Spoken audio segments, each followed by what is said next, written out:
Loaded Bases. Spencer Griffin here. How's it going, man? Doing well, man. You? Just trying to wake up. There you go. There you go. So, what organization do you play for? I'm in the Los Angeles Angels of Anaheim. I'm in that organization currently in high A right now. Are you enjoying it? Love it. Wouldn't want me doing anything else. What have you been doing during quarantine time to stay ready? Man, so once they sent us back home from spring training, I was kind of doing my own thing for a little bit. Luckily, I had a guy I went to high school with. He just became the owner of a gym. So I was hitting with another friend of mine who goes to that gym. This is when everything was kind of starting to shut down. Mm-hmm. He had like a very, very small class, wearing masks, gloves, that whole thing. And he allowed me to come in there and work out. So almost 3 weeks after everything started shutting down, I was able to still get back in the gym, get some Wow. working out in. So, I was very fortunate. I know a lot of guys that weren't able to do that. So that was a Yeah. great thing for me. So I was still able to keep up my routine with hitting and lifting, sometimes having to hit at like high schools around the corner. But my lifting schedule has been great. I've been able to still put on weight, still make some gains. So I've been very fortunate, actually. I know a lot of guys who haven't been so fortunate, been doing some backyard workouts and garage workouts. So, me still having the availability to a gym is awesome. I would say that's a huge asset right there. Oh, yeah. Because so where I'm from right now, so we're still in like phase one, like of the whole like COVID phases. Hmm. I mean, so gyms aren't open. Hmm. Nothing's been open since March. Still? Still, Wow. yeah, we are the number 2 highest rate in the nation for COVID. Wow. Number Yeah, two highest. So I know Texas, we just reached a peak in cases. I think it was up to like 5,000, but we opened everything back up and then everybody started running back out to bars, clubs, restaurants, yeah, gyms. So then our cases just went all the way back up. So it's like it was okay for a while. Then once everything opened back up, it just went straight back. So we're kind of it's a little scary right now just to go anywhere because hmm they just actually just a Friday they closed bars down at 12 p.m. noon. So bars are now basically closed. that's a weird They time. go same thing. Yeah, it is right. I was thinking they said 12 a.m. They said 12 p.m. and I was like, all right. Um, yeah, it was really weird. Then they closed, like some clubs down and just different places, different picnics. I mean, like parks and stuff like that to have Mhm. picnics. So it's just been everywhere. It's just like literally like this. Yeah, It's been crazy, it's COVID is changing a lot. That's gonna happen from here on out. big time, How big how time. was it to find out during spring training that you guys were being sent home? Let me tell you, that was just weird. That Yeah. was a whole weird deal. I was there probably a little over a week. I wasn't there very long. Mm, And, my parents were calling me saying, "Oh, the Houston rodeo they canceled it." And I was like, "Man, that's the first time in my life. I lived in yeah. 23 years, been going to rodeo my whole childhood, and they said they canceled it." I was like, "That's weird." So maybe this thing's a little more serious, but I was like, maybe that's in Texas. It's not in Arizona like that. So then we get a spring training, everybody's bumping elbows because they're saying, we got to take precautions. I'm like, Yeah. cool, we'll do that for a while. It'll blow over. And it was about, I think, March 11th or 12th. I'm talking to some buddies, we're out to eat, and we're hearing guys that we know from different other teams and, Arizona locally. And they're like, dude, they're sending us home. And we're like, sending them home for what? And they were like, dog, apparently this COVID stuff is really bad. So we were actually one of the last teams in Arizona to find out. But Oh, we just really? start hearing guys like, yeah, we were one of the last ones to find Oh, out. We're wow. one of the last ones to leave because I know the A's had already gone. I Yeah, knew they're guys from the out. D-backs, yeah, Dodgers, they were all out of there. So I think it was that Saturday they called us to some meetings they were having with, groups of guys at a time. So we would come into the clubhouse and they basically told us, we recommend everybody to leave right now. Like go get your stuff Wow. and leave. So, it just threw me off guard because, you're working so hard for so many months and you're just locked in, you're ready to go, you're ready to start playing. And then something like that hits and you're just like, you're hopping in your car, you're packing up your car going home, and it feels like you're packing up your car to go to your affiliate, like you just broke camp, but you're Yeah. actually driving home. So I'm driving from Tempe, Arizona to Houston, Texas, and that's a roughly 17-hour drive. So I'm Oh, driving yeah. 1650, and I've done It's that a one. hike, man. I left at 12 p.m., like a little after 12, 'cause I had to go to the apartment, get my stuff. Left a Mm. little after 12 p.m. And man, I was on the road forever. Might have gotten home at 6 in the morning, maybe 6 or 7. It was unbelievable, It's like the unforgettable, unforgettable. Whole lot of Red Bull kept me up. oh, it's phenomenal of how long Texas is from one side to the Oh other. man, I Houston to did, El Paso is 10 hours. So just yeah, imagine that. I did. I actually did that drive back in 2018 at the end of 2018, Really. and yeah. So I drove from Miami, Florida, up to Washington State, Oh my 56 goodness. hours, Oh my gosh. That would have and driven me crazy. yeah, and then I did the through Texas all the way like from one tip to the other. But what's crazy is that from the bottom of Florida all the way around, it's like the same distance. Really? Yeah, Wow. I never knew that. yeah, I've never really been to like South Florida. I've only been like I have family up in Panama City. okay, So that's like right, it's very on yeah, top. yeah, I want yeah. to say it's like near like Tallahassee, maybe. Yep. Yeah. So I've been over there. Beautiful beaches, by the way. Love going down there. And it's really not that bad of a drive. That drive to Houston to Arizona, that's a different Mm, animal. That's different. it's a boring drive, Dude, man. it's boring. It's so long. I mean, just like you said, getting out of Texas is so long. That's 10 hours. And you're just like, man, I'm not. I feel like I haven't gone anywhere, but you're still in Texas. Yeah, it's Texas is huge, was man. like I made the bad choice of either going around Houston during Mhm. 5 o'clock traffic or just go Oh through it. man, And I hit and I went through it, so I hit 5 o'clock traffic in Houston. you were gonna be hit traffic regardless. Houston, Houston has traffic everywhere, man. It's not one set place that there is traffic, there isn't traffic. If it's normal, it starts earlier than 5 now. I mean, like I've been home now. It's like at 4 o'clock now. It's hitting. I'm like, Yeah. you know what? Let me hit some back streets to get home because I mean, I don't feel like sitting on 59 for 3 hours or 45 minutes that bumper to bumper traffic. I just don't want to do it. There's a hidden gem down there, man. Bucky's. That is one of the Oh yeah, coolest places yeah. I have ever been.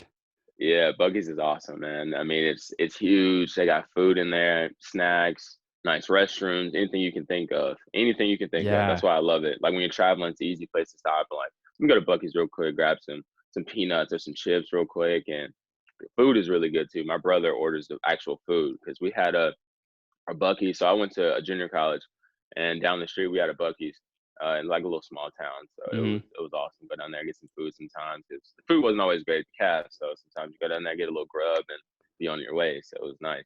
Dude, there's some amazing food down there. Oh yeah, I was 100%. so glad that I moved down to like the south. It was Yeah. Oh yeah. amazing food. Great move right there. So, w- were you always wanting to be a professional baseball player like when you're younger, or did you have other Man, goals? that's a great question. So I knew I wanted to play professional baseball, but I'm gonna be honest with you, at the time I was like, yeah, I want to play college football. Hmm. Because I started playing football in the fall when I was about 5 years old. And then I started playing baseball in the spring when I was still 5 years old. Maybe I turned 6. I don't know. No, I think I was 5. Um, so that was kind of the thing. My whole childhood, I really looked up to Bo Jackson and Deion Sanders, even Like the though I two wasn't sport old enough to athletes, man. physically two sport athletes. So that was my thing. Growing up, my whole life I played two sports, and I can always say football was very natural for me. Mm, Never really too hard. Like I worked at it just because I wanted to be better at it, not because it came hard to me. It was natural for me. The hmm. movements, I like running the ball as offensive guy, so making people miss was always a natural move for me. That wasn't ever a hard thing for me to do. Playing defense, things like that. I was always really good playing. Football growing up. It was just one of those things. So Yeah. I knew I wanted to keep playing baseball. I just really wanted to keep playing football. So a lot of things happened. I'm gonna just speed you up real quick, and then we can go back a little bit if you want to.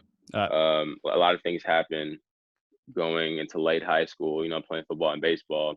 I ended up going to a junior college because I didn't get the the offers I really wanted to continue playing football, they just didn't happen. Had good seasons. It just things just kind of weren't in my favor. It's kind of Mhm. how the tables turn sometimes.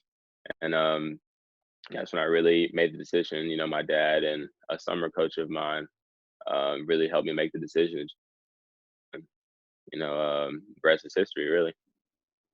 So, what was it like when you got got the call saying that you are drafted for Man, that baseball? was that was the best feeling ever. Just knowing so many years of hard work had paid off. Going from being good, as a kid, and just you know being pretty good and starting to get better, and then having had some struggles and start figuring the game out for myself. Really having good guys around me that helped me really Mhm. turn on that light bulb upstairs, helped me offensively, defensively, helped me start looking at the game in a different way. So seeing all that just paying off and just knowing I had the support, my strong family support, from my immediate family, to my cousins, my aunt, my uncles, grandparents, very tight knit family. So, I've been having the support of them through, all the years of ups and downs. So it was just very like a out of body experience for me. Yeah, see, that would be one time like you would never forget. Never, never, as long What as I live. what was it like playing down in Texas? Like like for high school sports? Hot, hot and exciting. I Yeah. know that's two words I can give you. Very hot and exciting. I know you've probably heard about Texas high school football, and it's Oh it's yeah. everything they say There's plus more. movies out there about that. Yeah, yeah, it's everything they say plus more. So I had a really good time enjoying that. I actually went to two high schools. I went to Kimner High School in Sugar Land, Texas, for 2 years, and then I ended up moving, and I went to Travis High School in Richmond, Texas. Was it Yeah, okay. So on my drive through Texas, there was Hmm. we were in the middle of nowhere, and then I just turned and look and there's this big ass stadium. Hmm. And I was like, I think I'm gonna hop on Google Maps and just see like what Uh, college that is. hmm. I'm like, because there's no other big buildings. High Yeah. school football stadium. Yep. Yep. 100%. It was We have a stadium out in Cypress, unreal. Texas, the Barry Center. It's one out in Beaumont, going towards like Prairie View A&M University. They have a beautiful stadium. Katy Independent School District down the street. They have two stadiums like back to back. $1 million screens and everything. It's unreal out here. It really is. That It's is it's it's really insane. like that out here. Yeah, this is Texas. Everything is bigger in Texas. That is valid. That's a real thing. That no, like that is. Oh, Espe 100%. Especially at Buc-ee's, like, when I saw, like, how many gas pumps there was, Yeah, I was like, "No that's way." when you know. That's when you know you're in Texas. That's It that's was when you know, man. insane. Oh, So, no doubt. who who would you say would be your, inspiration behind, I guess, like, your motivation to keep going, like, to grind? Man, I mean, like, 'cause we were talking about that earlier, I guess, like, in minor league baseball, like, it's a grind, man. it is a grind. Um, well, first off, my family's always been big inspiration for me. The encouragement they give me in my lower points, with just all things that come with a Mhm. season and just a baseball career in general. Yeah. Um, it's just unreal. So, I have to definitely thank them very much for what they do and always encouraging me and keeping me going. Also, I had a summer coach by the name of Dennis Carter, and he was a former first round pick when he lived in Mississippi. So the whole way we met was just very unorthodox, you could say. Mhm. I just ended my sophomore year in high school. I was on JV actually as a sophomore. I played varsity football as a sophomore. Came to baseball. Looking back on it now, I wasn't physically ready or just ready to handle some of the pitching that came with varsity. I had some friends that were on varsity, things like that. So, I ended the season, a little frustrated because I was like, man, Mhm. I gotta catch up to speed. So, I'm going to go try out for this team called the Columbia Angels Summer League, or summer team. And we were leaving the tryout, and we got back home, and my dad was on the internet, just kind of, doing what we always do, coming from a tryout, just kind of relaxing. He said, hey, Yeah. it's another tryout down the street if you want to check it out. They started at 2. It's 150, and I was like, I mean, yeah, let's go check it out. And I walked in there. They had already started, so I'm a little nervous, but I was warm already. I was already just coming from tryout. I was fine. Yeah. You're 16 years old. You can just hop You in and can just do go. You don't anything really at need. That's what I'm 16, saying. man. Exactly. So we just We kind of can't do hopped that in, now. and Now it's no, tough. no, not at all. I I mean, need bands and 26, and everything. I'm like, my body is I'm done. 23, and I just gotta. It takes me about 30 minutes to get going. You know Yep. what I mean? So, we get out there, and there's this guy. He's like, "Hey," he was kind of waving me out here. So, little did I know that was going to be the man I became the closest to. So, Mhm. long story short, we meet him, and he talks to my dad, and boom, now I'm on the Fort Bend Texans, and just developed a great relationship with him, and met some really good people that I still call really close friends to this day. And uh, yeah, so that was a really big moment for me. Kind of took me in almost as a son, almost. Mhm. I have a dad in my life, very active in my life, but he took that father figure role from the baseball and life perspective of it, as far as telling my parents the things that I needed to do to get better, taking me to tournaments, showcases. If I didn't have any wood bats, he'd say, "Hey, swing by my house, I got some," that kind of thing. So he was just always, money wise, if it was tournaments, something like that I couldn't afford, he would make sure I was able to go and be there and be a part of it and be seen and really vouch for me, really vouch for me, really Mhm. believed in me. So I found out that he had cancer when I was in junior college, when I was just going to junior college. So, I met him in maybe 2013. So this is about 26, 20, mid 2015. And I found out he had cancer, but he was the kind of person where you would never know anything was wrong with him. Yeah. If I had to give you an image in your mind, think of Bernie Mac. That's who he was. Very vibrant, big smile, big personality. He didn't meet any strangers. And I found out he had cancer, so I was a little scared. But when I saw him, he looked fine, and he didn't look like there was anything wrong with him. And he was just kind of carrying on. And I asked him, was he all right? But he didn't really want to talk about it too much because he Yeah. was like, "You got a season to worry about." He was like, I'm fine." He was like, "Don't worry about me, I'm good." And so, and that was actually, I saw him going to the spring starting of my freshman year, and he ended up passing, you know, maybe a month or two after that. I'm sorry, man. And oh, thank you, I appreciate it. And it was that was a tough time for me because I felt like I had lost my support, like my backbone, kind of the person that jump started this whole thing for me. I mean, he told me when I was 16 I was going to be a professional baseball player, and I was still thinking about playing football, and I was just like, Yeah. I don't know. I don't know. I was like, I can, but I don't know how I'm gonna get there. And Mhm. basically, he told me this is what I was gonna do, and I look back now, and this is what I'm doing.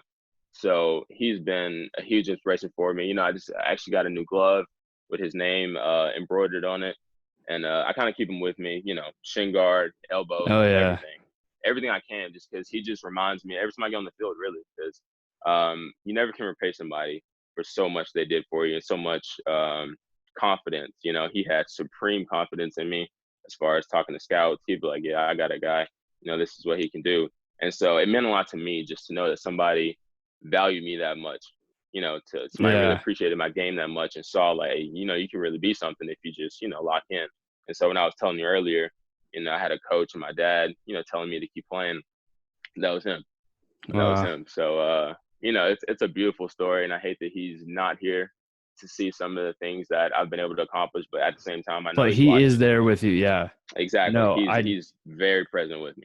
I can definitely attest to that one. That's Hmm. it's it's really hard, like when you lose someone that close that made Yeah. that big of an impact on you. Yeah. But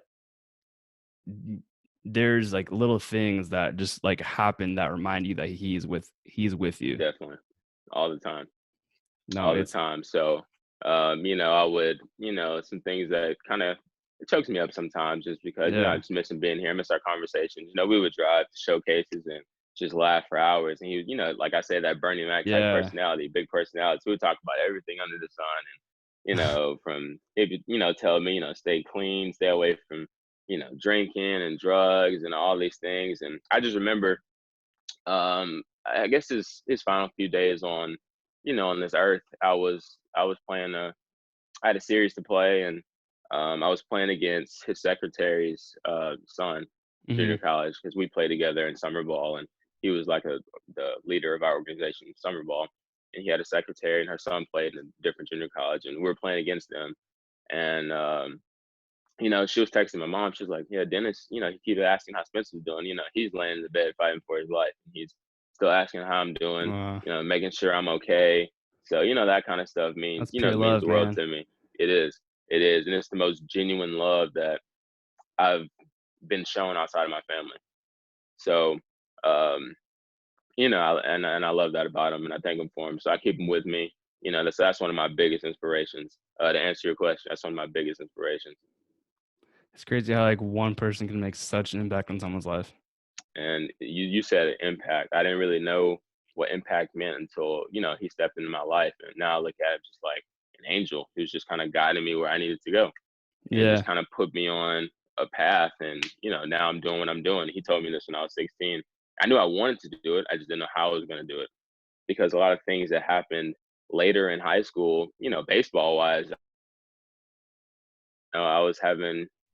I remember my senior year. Junior year was pretty good. Once I had already switched schools, I had a solid junior year baseball season, and my senior year was it was awful. It was a season to forget. I had some scouts checking me out and things like that, and I couldn't put a barrel on a baseball to save my life. Couldn't do it. Mm-hmm.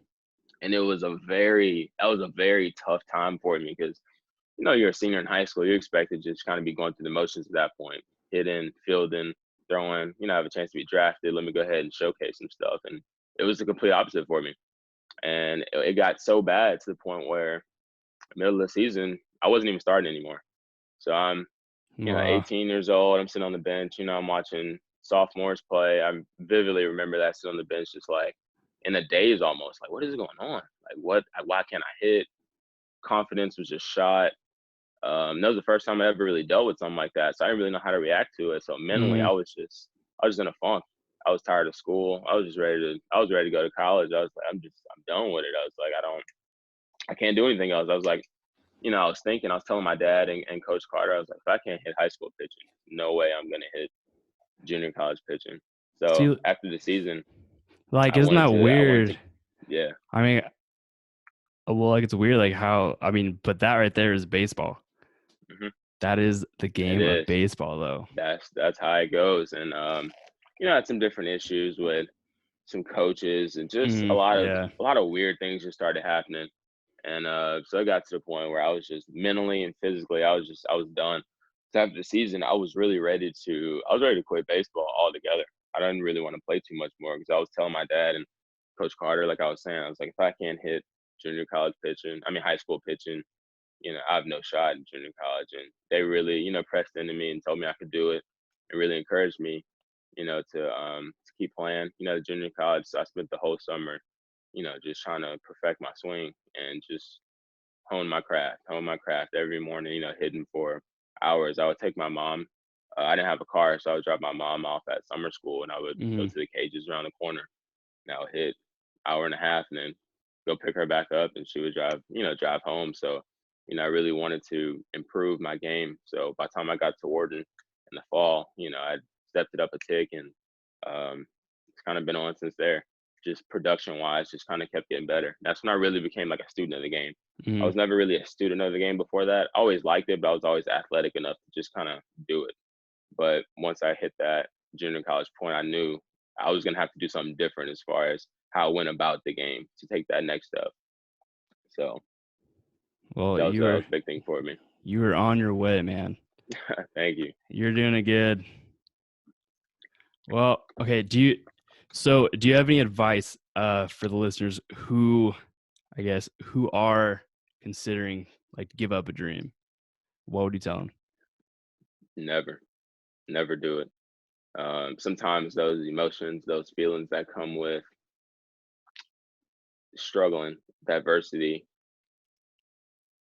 I'm not gonna say the feelings aren't real and they aren't true, but they can take.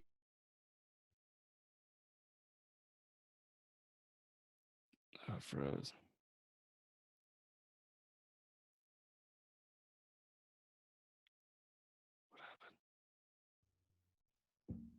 All right. Are we good?